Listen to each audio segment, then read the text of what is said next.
Chapitre 1, la fin d'un monde, le début d'un autre. Au 5e siècle de notre ère, l'Europe occidentale est à genoux. L'Empire romain d'Occident, qui durant plus de 5 siècles avait imposé la paix et l'ordre, s'écroule sous le poids des invasions, de la corruption et des crises économiques. La frontière du Rhin, jadis solidement gardée, cède aux assauts de tribus germaniques, les Francs, les Alamans, les Vandales, les Burgondes. Entre 406 et 410, ces peuples franchissent le fleuve gelé, pillent, incendient, s'installent.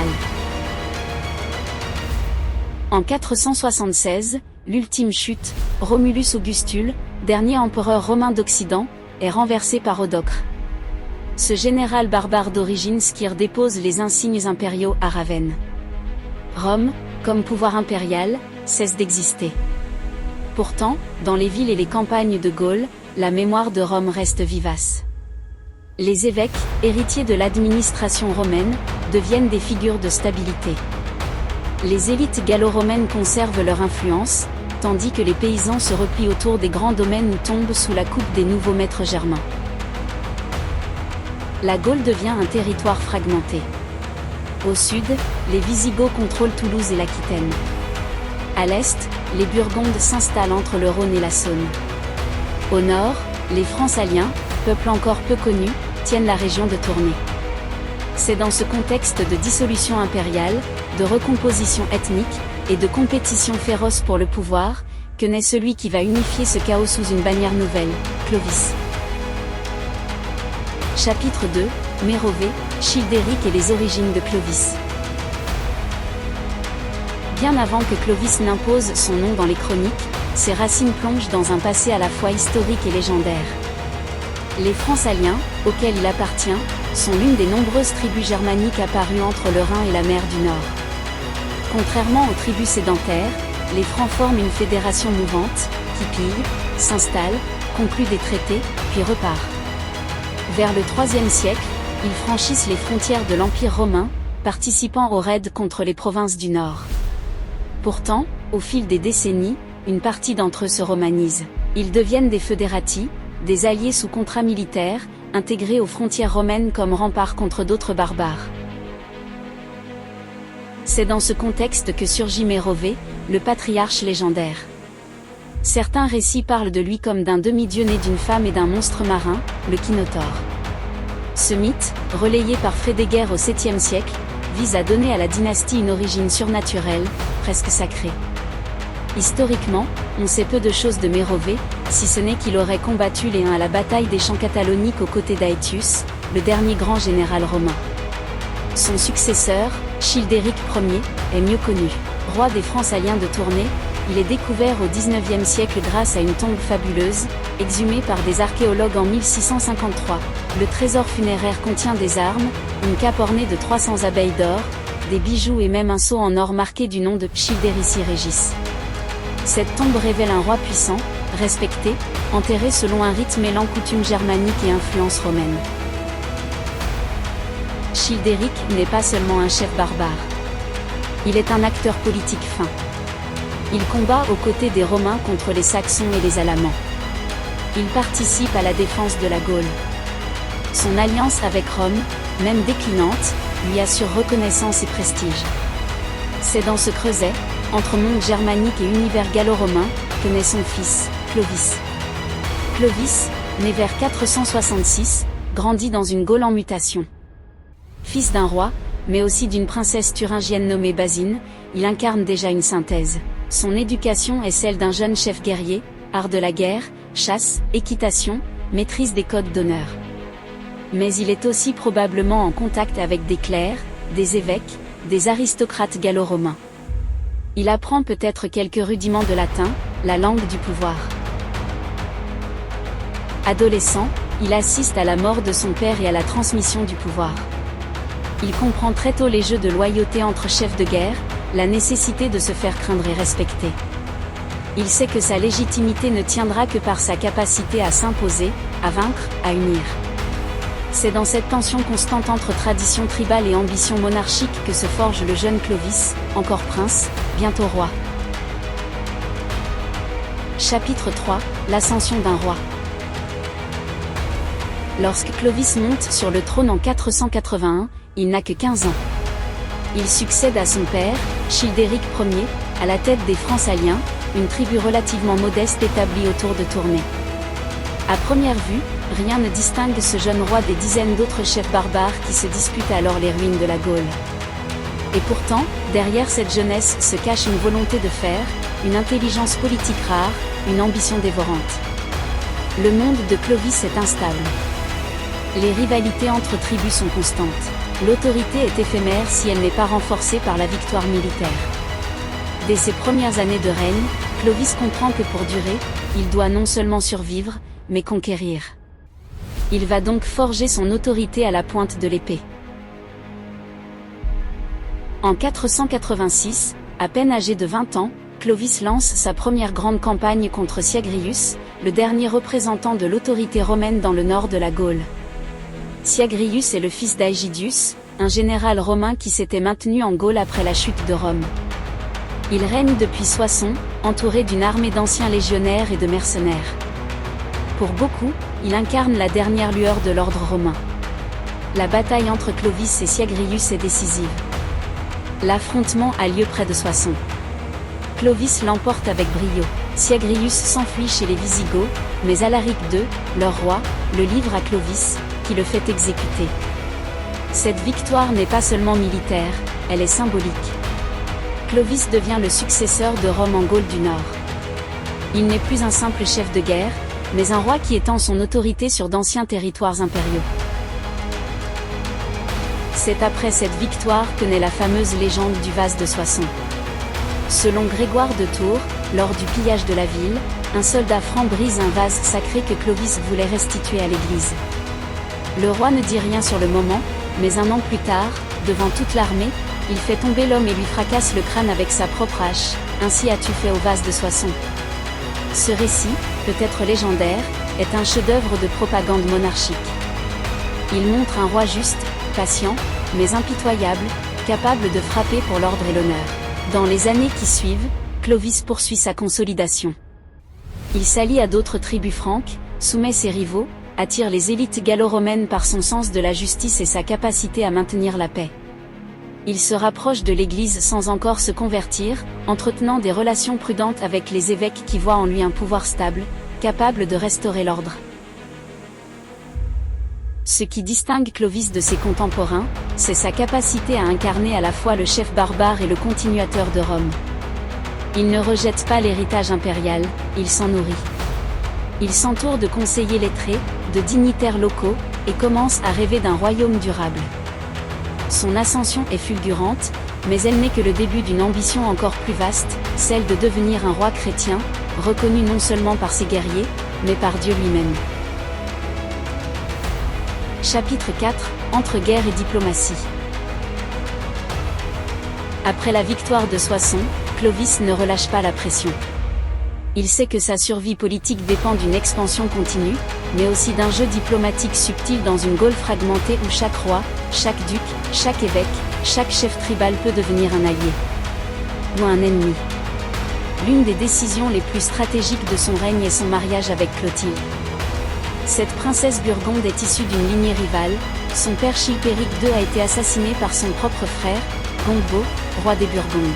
Clotilde a fui la cour et trouve refuge auprès de Clovis, qui l'épouse vers 493. Ce mariage n'est pas qu'une union romantique. Il scelle une alliance politique entre Francs et une faction dissidente des Burgondes, tout en rapprochant Clovis du christianisme nicéen, celui de l'Église. Clotilde joue un rôle majeur dans la vie religieuse de Clovis. Chrétienne fervente, elle tente à plusieurs reprises de convertir son mari, mais il résiste. La tradition germanique voit dans le baptême un abandon des dieux ancestraux, ce qui pourrait fragiliser son autorité auprès de ses guerriers. Cependant, les événements vont précipiter sa décision. Vers 496, une coalition d'Alamans, un peuple germanique redouté, menace les frontières orientales du royaume de Clovis. Les deux armées s'affrontent lors de la bataille de Tolbiac, aujourd'hui Ulpich, en Allemagne. Le combat est rude, les Francs vacillent.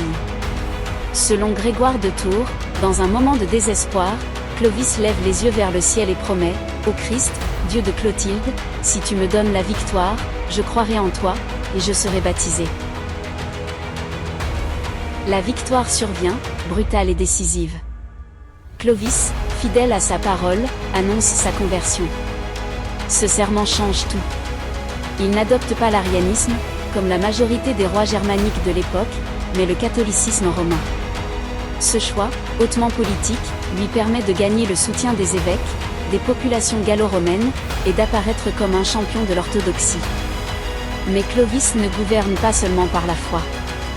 Il poursuit sa politique d'annexion.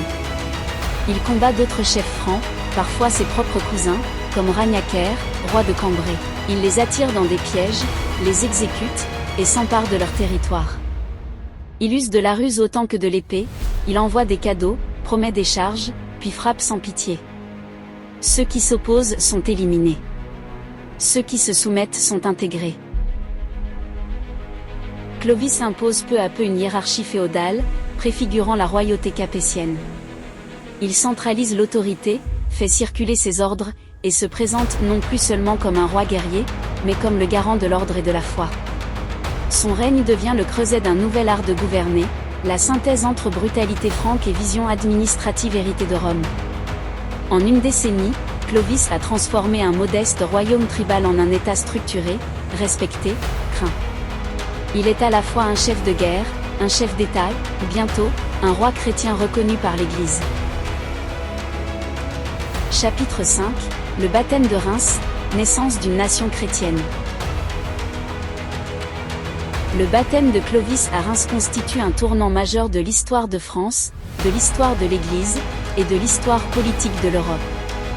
Ce moment symbolique, souvent résumé à un récit pieux, est en réalité le fruit d'une stratégie mûrement réfléchie, d'un contexte religieux tendu et d'une ambition d'unification qui dépasse la simple conversion personnelle. Nous sommes entre 496 et 508, selon les sources. Clovis, après sa victoire contre les Alamans, a promis de se convertir au dieu de Clotilde. Mais cette décision dépasse largement une affaire conjugale. Le monde chrétien est alors divisé entre deux grands courants, le catholicisme nicéen, soutenu par Rome et les évêques gallo-romains, et l'arianisme, répandu chez les peuples germaniques comme les Visigoths, les Ostrogoths et les Burgondes. L'arianisme nie la consubstantialité du Christ avec Dieu. Clovis choisit le catholicisme. Ce choix n'est pas anodin. En adoptant la foi de la majorité gallo-romaine, il gagne le soutien d'une population cultivée, d'évêques influents, et de Rome elle-même. Il devient le seul roi barbare chrétien orthodoxe, se plaçant en opposition directe avec les autres puissances germaniques. Le baptême a lieu à Reims, probablement un 25 décembre, jour de la Nativité.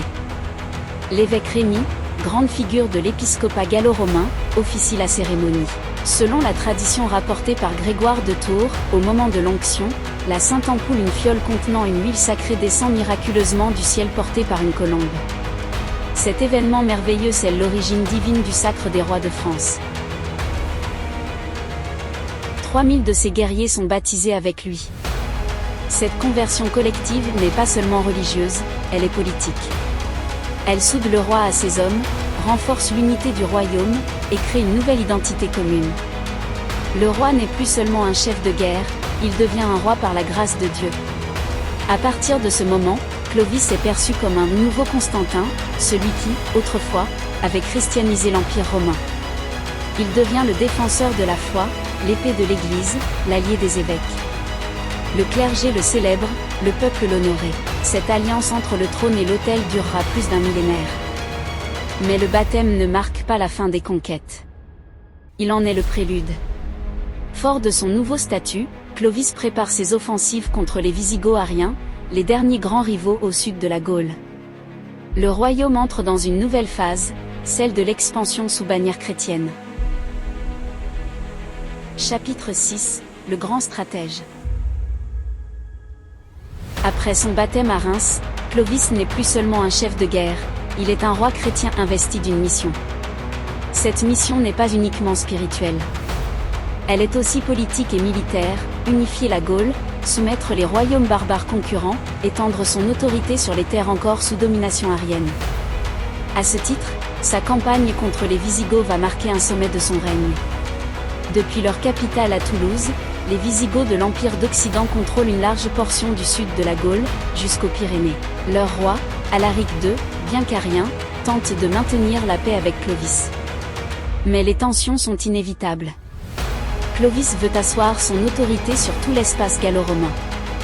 Il prend prétexte de la foi hérétique des Wisigoths pour les attaquer, se présentant comme le libérateur des catholiques du Midi. En 507, les armées franques et gothiques s'affrontent lors de la célèbre bataille de Vouillé, près de Poitiers. Les détails de cette bataille sont peu connus, mais les chroniques nous rapportent qu'elle fut acharnée. Clovis y joue un rôle personnel, il mène lui-même ses troupes au combat, comme le veut la tradition des rois guerriers. Alaric II est tué durant l'affrontement. Les Wisigoths, démoralisés, se replient en Hispanie. Clovis s'empare de Toulouse, puis de Bordeaux et de plusieurs villes stratégiques. Mais cette expansion inquiète l'Empire romain d'Orient, qui voit d'un mauvais œil un barbare, fût-il chrétien, dominer la Gaule. Pour calmer les tensions, l'empereur Anastase envoie à Clovis les insignes consulaires, un manteau pourpre, un diadème et le titre de « consul honoraire ». Ce geste n'est pas anodin. Il reconnaît Clovis comme légitime aux yeux de Constantinople, tout en le maintenant à distance du pouvoir impérial. Clovis, quant à lui, accepte cet honneur, mais poursuit sa propre route. À ce moment, Clovis est maître d'un royaume immense, qui s'étend de la Loire à la Garonne, du Rhin à l'Atlantique. Paris devient peu à peu sa résidence principale, par sa position centrale et son rayonnement symbolique. Ce choix géographique n'est pas neutre, la ville, ancienne Lutèce romaine, est un pont entre les cultures, entre le nord et le sud, entre le monde barbare et l'héritage impérial. Mais l'expansion de Clovis ne se limite pas aux Wisigoths. Il continue à affermir son autorité sur les autres chefs francs encore indépendants. Certains sont ses parents, d'autres ses anciens alliés. Tous sont éliminés ou absorbés. Il fait preuve d'un machiavélisme assumé, promesses, trahison, assassinat. Chaque décision est calculée. Il élimine Ragnacaire, roi de Cambrai, en dénonçant sa trahison. Il n'hésite pas à faire tuer ses propres cousins pour éviter la division du pouvoir. À travers ses actes, Clovis forge les bases de la monarchie franque. Il impose le principe d'unité autour d'un seul roi. Il ne tolère plus de partage de l'autorité. Il se rapproche d'un idéal monarchique, un royaume centralisé, une foi unique, une loi commune. Vers la fin de sa vie, Clovis règne sur le plus vaste territoire occidental depuis la chute de Rome. Il est respecté, redouté, souvent imité. Son habileté militaire, son sens politique, et sa capacité à incarner une figure sacrée font de lui non seulement le fondateur d'un royaume, mais le modèle du roi médiéval à venir. Chapitre 7 – Le législateur et le père du royaume. Alors que ses conquêtes touchent à leur apogée, Clovis ne se contente pas d'être un roi guerrier. Il sait qu'un royaume ne peut durer sans loi, sans structure, sans institution. Son ambition est plus grande, il veut fonder un ordre stable, pérenne, capable de survivre à sa propre personne. Pour cela, il faut unifier les pratiques, organiser la succession, cimenter l'alliance entre le pouvoir royal et l'Église. L'un de ses premiers grands actes en ce sens est la promulgation de la loi salique. Cette compilation juridique, probablement commencée sous son règne et enrichie plus tard, s'inspire des traditions germaniques mais aussi du droit romain. Elle codifie les usages des francs, fixe les montants des compensations pour les crimes et délits, protège la propriété privée et la famille. Elle interdit la vengeance privée en la remplaçant par des amendes tarifées, les compositions. Mais la loi salique va bien au-delà d'un simple code pénal. Elle affirme le pouvoir royal comme garant de la justice. En codifiant la loi, Clovis se place au-dessus des clans, des vengeances, des coutumes locales. Il devient le centre de l'autorité légale. C'est un tournant, la royauté franque passe d'un pouvoir personnel à une fonction institutionnelle. Dans le même esprit, Clovis convoque en 511 le premier concile d'Orléans. Cette assemblée réunit 32 évêques catholiques venus de toute la Gaule. Il ne s'agit pas d'un événement anodin. C'est la première fois qu'un roi barbare convoque un concile d'église, à la manière des empereurs romains chrétiens. Clovis y affirme sa volonté de protéger l'Église, d'en garantir les biens, de renforcer sa collaboration avec les évêques. Ces derniers deviennent les relais du pouvoir royal dans les villes et les diocèses. Peu à peu, Clovis se retire de la guerre et se consacre à l'organisation de son royaume. Il veille à désigner ses héritiers. Conformément à la tradition franque, il ne choisit pas un successeur unique, mais partage son royaume entre ses 4 fils, Thierry, Clodomir, Childebert et Clotaire. Cette division, coutumière chez les Germains, portera en germe les futures guerres fratricides. Mais Clovis, dans une logique dynastique, entend ainsi préserver l'autorité de sa lignée. En 511, Clovis meurt à Paris, probablement dans le palais impérial reconverti en résidence royale. Il est inhumé dans la basilique des Saints Apôtres, construite à sa demande, qui deviendra plus tard l'église Sainte-Geneviève. Sa tombe sera visitée des siècles durant comme celle du premier roi chrétien des Francs. Mais son héritage dépasse sa tombe. Clovis laisse derrière lui un royaume unifié, une église protégée, une dynastie fondée, une législation écrite. Il est, dans la mémoire collective, le père de la nation franque, le prototype du roi très chrétien, celui par qui l'histoire de la France monarchique commence. Son nom restera gravé dans la pierre des cathédrales, dans les vitraux, dans les livres d'histoire. Il n'est pas seulement le vainqueur de Vouillé ou l'époux de Clotilde. Il est Clovis, fondateur, législateur, visionnaire.